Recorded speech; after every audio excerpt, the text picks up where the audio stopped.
কিন্তু আমরা এখন কি করতেছি, এখন যেটা সবচেয়ে ভয়ঙ্কর সেটা হয়ে গেছে, সেটা হচ্ছে যে এই যে আমরা যে মানে যা কিছু ব্যবহার করছি, এই যে কথা বলছি, প্রত্যেকটা টেকনোলজি আল্লাহ জানে ভালো যে এটা কাদেরকে পেট্রোনাইজ করে ভালোভাবে।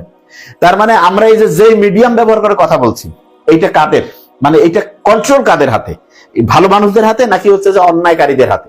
তারপরে আমি সকালে উঠে যখন পেস্ট দিয়ে দাঁত মাজতেছি, সেই পেস্টটা কোন কোম্পানির? আমি যখন হচ্ছে যে সাবান দিয়ে গোসল করছি, সাবানটা, মাথায় শ্যাম্পু মাখতেছি, এটা কোনটা? মুখে যে ফেস ওয়াশ মাখতেছি, সেটা কোনটা? তারপরে হচ্ছে যে পারফিউমটা ব্যবহার করছি, সেটা কোনটা?